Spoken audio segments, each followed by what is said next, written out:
Welcome everyone back to weekly weather updates, and in today's video we're going to have the latest from the live radar, run for the latest UKV, have the precipitation and the temperature over the next 5 days, as we have got pretty mild, wet and windy conditions over the next 3 or 4 days, for eventually we're going to see cold air starting to push in from the north around day 5, and that is going to slowly make its way further southwards into the second half of November. We've got really quite high confidence now of this Greenland and Icelandic block that is going to develop into the second half of the month, and it is likely to bring much colder conditions for all as we do progress further into the middle to second half of November.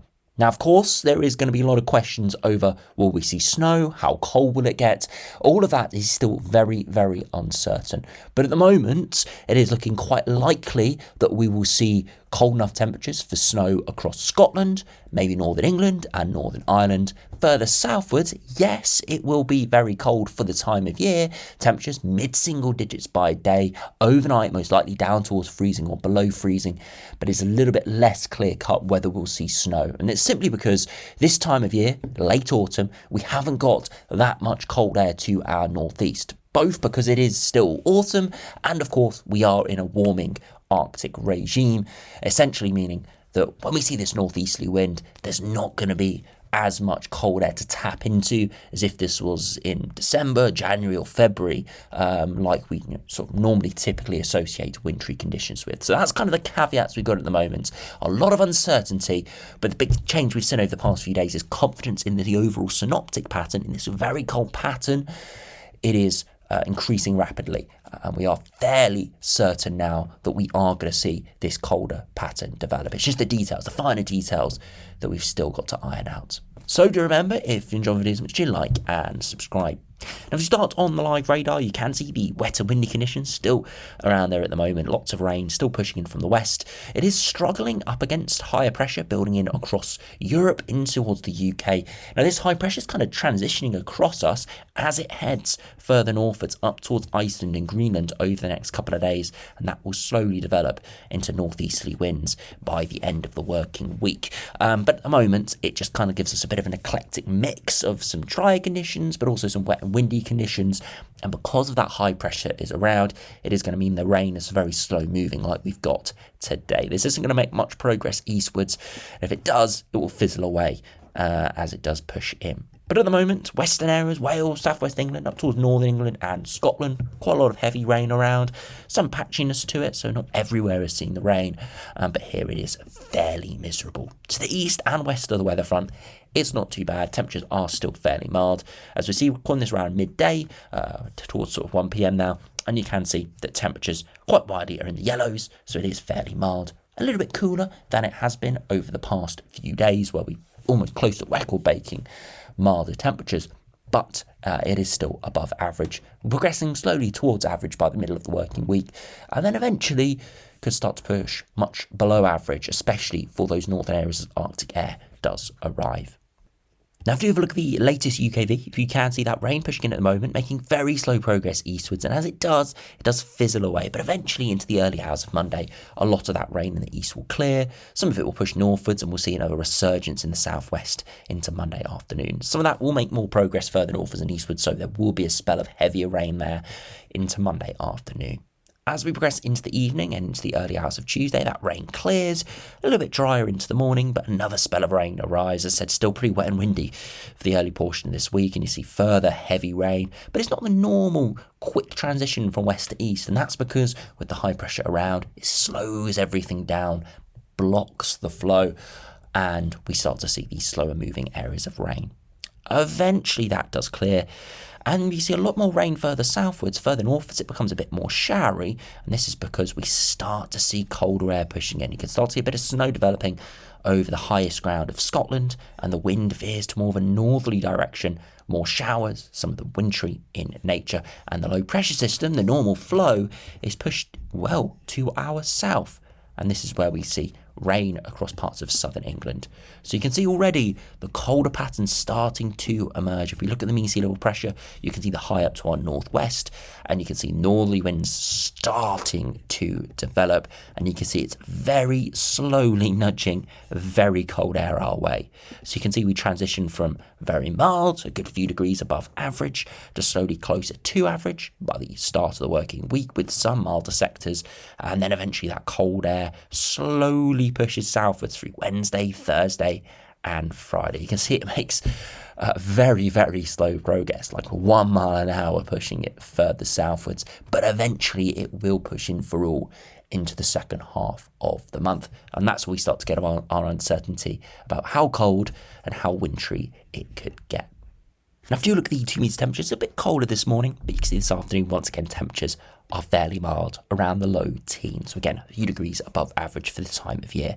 As we progress into Monday, not quite as cold overnight with thicker cloud, and by the afternoon, once again, temperatures are up towards the high single digits or low teens. So eventually turning a little bit cooler, closer to average, but still fairly mild. Into Tuesday, a little bit of a chillier morning, but nothing spectacular, mid-single digits. And by the afternoon of Tuesday, 14 or 15 degrees with a milder wedge within that low pressure system. It turns actually higher, a little bit higher there, closer to those sort of mid-teens values. Wednesday's similar, maybe 14, 15 in the south, but look at Scotland. Temperatures starting to reduce 4 or 5 degrees here, and come Thursday, potentially freezing into the morning for higher ground, and into the afternoon, not really rising much above 3 or 4 degrees, 14 degrees across England, and you're already starting to see a big split in upper air temperatures. And come Friday, look at those temperatures overnight, widely down towards freezing or below freezing for much of central and northern Scotland, mild in the south, and this is as that cold northerly wind starts to push in. As I said, starts, as we are going to see proper colder air arriving for another few days beyond this point, and some runs even take it further later than that. So high confidence cold air is pushing in for Scotland, a little bit less confidence how quickly and how widely will it push further southwards than that. And we can see this all exemplified on the latest GFS. You can see already the high pressure is starting to get going towards Greenland, and you can see that north to northeasterly wind starts to develop by the end of this working week. But the uncertainty is with this low to our southwest, and we've been highlighting this over the past few videos.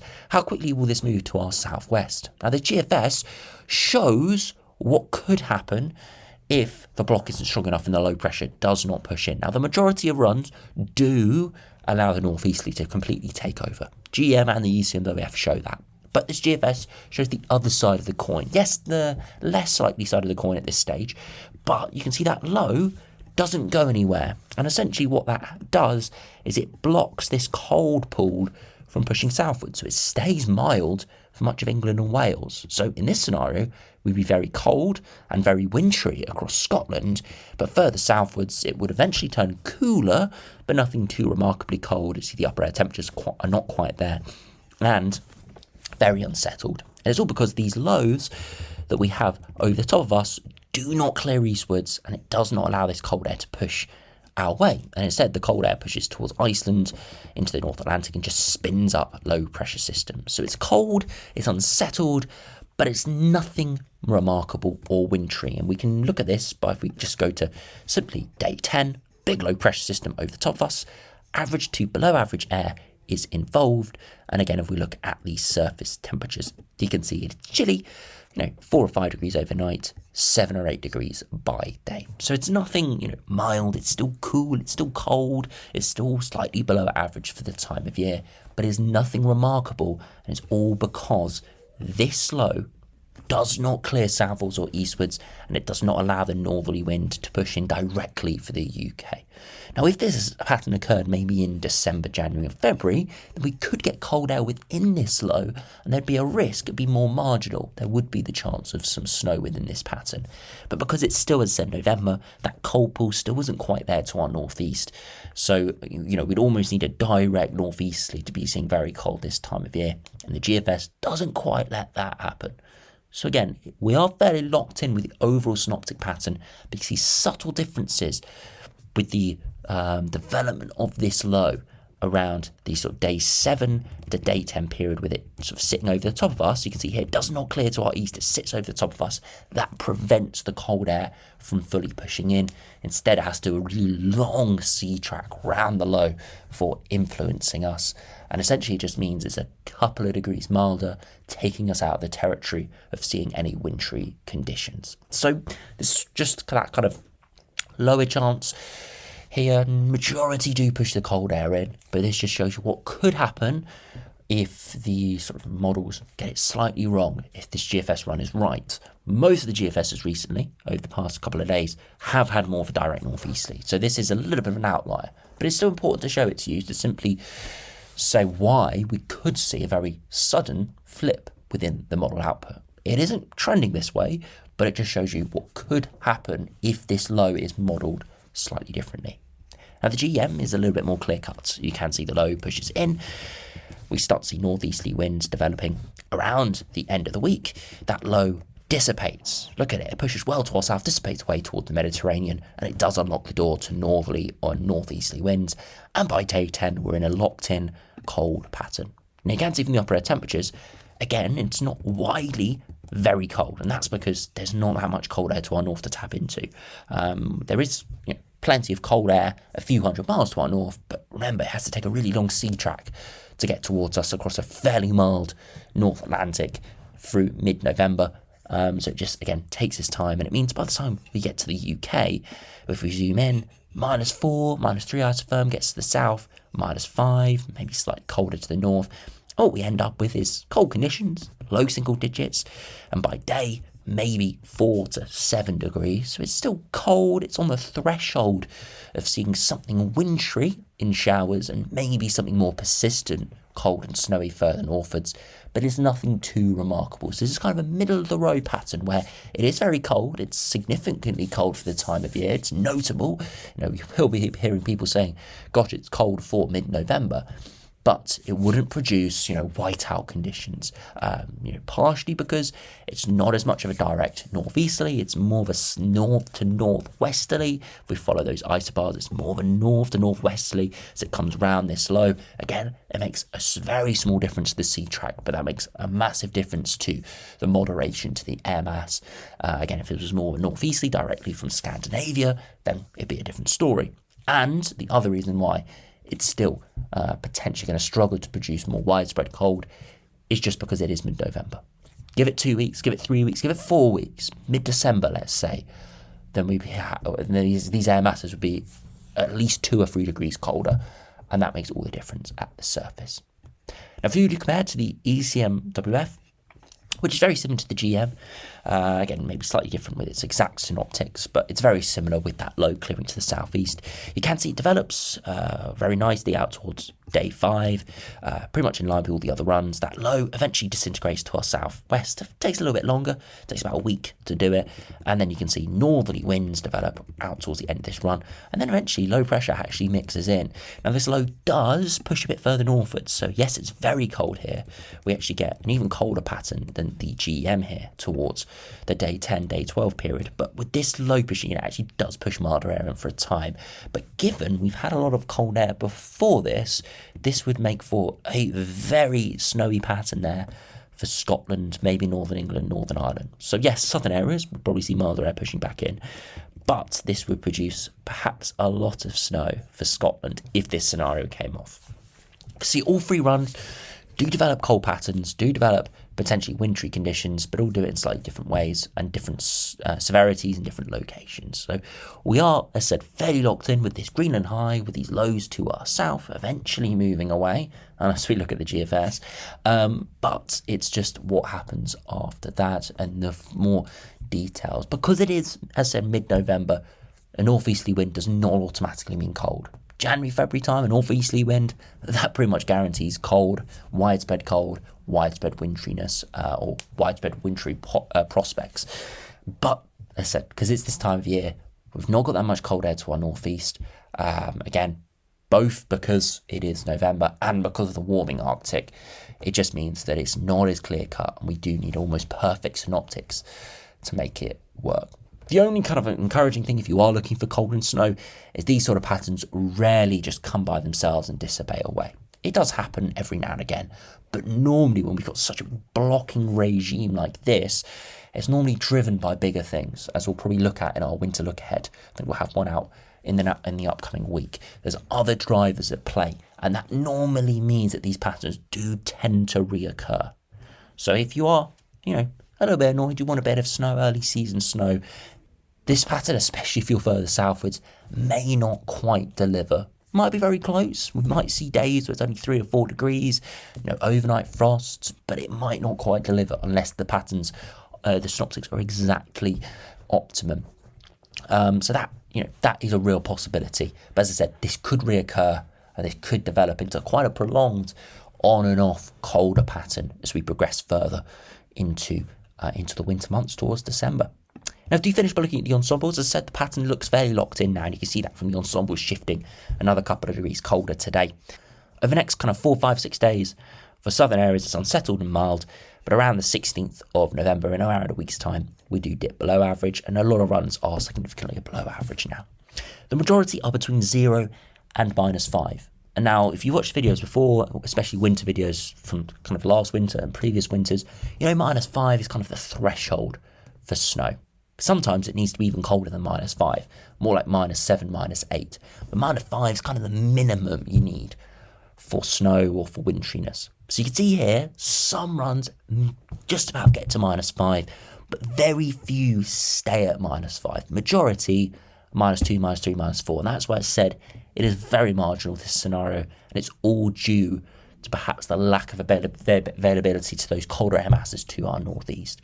So it is cold. It's 5+ degrees below average, maybe up to 7 or 8 degrees below average at times, but it might not be quite cold enough to be seeing widespread winteriness for southern areas, I will stress. But you can see it is a locked-in pattern. It's a prolonged pattern. Most runs now are below average for a fairly considerable amount of time, all the way through there to the end of November. Precipitation is fairly moderate as well, so if we do get it cold enough, then there probably will be quite an abundance of precipitation around to see some winteriness. So I wouldn't be surprised, even if in southern areas we don't see it quite cold enough to see settling snow or widespread snow, I wouldn't be surprised to see some wintry showers, something more typical with kind of early spring where we see grapple, snow, hail. I wouldn't be surprised to see something like that at some point. Another big thing is dew points. You can see dew points actually do dip below freezing there around the 19th, 18th, 19th of November. So that is reasonably encouraging if you are looking for some winteriness. Again, doesn't mean we're going to see widespread snow or anything like that, but it definitely opens up the possibilities. It's kind of a tick in the box to seeing potentially colder conditions. 2 meter temperatures, you can see dropping massively over the next 10 days from 15, 16 degree highs over the next 5 or 6 days, down to only 4, 5, 6 degree highs. And again, that includes some of the milder runs there. So realistically, probably more around the 3 to 5 degree highs, maybe 6 degree highs for the far south. That's kind of in line with what the GM and the ECMWF were showing for daytime highs there, and potentially down towards freezing overnight. But that will depend on clearer skies and the depth of cold. But if I show you Glasgow, for example, so further northwards, you see the daytime highs are more around the 2 or 3 degree mark, maybe 4 degree, overnight lows closer to freezing. So it's not that much of a difference. It's a couple of degrees, but it makes all the difference to what we could see at the surface. And the same can be said for the upper air temperatures. You can see a lot more of the ensembles are down towards that -4, -5, -6 level. Again, it's a couple of degrees just because it's that few hundred miles further north, but it makes all the difference, and it means the chances of snow, or at least the possibility of snow, is much higher. And you see that here from some of the new snow depth spikes. Again, I wouldn't take these too literally, but it just shows that these ensemble members are showing that the ingredients are there to see some winteriness as early as Thursday, which is very interesting. And that's something we'll look at probably in the UKV in the next couple of days. And if we finally compare to the ECMWF ensembles, just to get a bit of cross-model consensus, it's in similar sort of position. Big drop in the ensembles as we head into the final sort of 15 days of November. Fairly locked into this pattern now, and you see the operational ECMWF actually one of the most progressive runs. They're doing it very quickly. Most runs are there. There's still a few milder runs, but most are down towards that 0 to -5 level for London. And then if we look at Glasgow, for example, you can see it's similar levels, perhaps closer to -5, maybe a tad lower than that. So we are locked in now, most likely to this colder pattern, unless we see a massive model wobble, and then we are looking at a fairly cold second half of November. How cold will it get? Still yet to be determined. You can see the uncertainty we've still got in the ensembles, but it does look like it's going to be an unsettled and colder pattern, so it does open the doors to snow prospects. But again, I must caveat that don't think we're going to see, I can't guarantee we're going to see, widespread snow.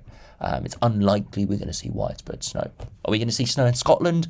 Most likely. Are we going to see snow in northern England? Definitely a possibility. Are we going to see snow further southwards, like London or towards the south coast?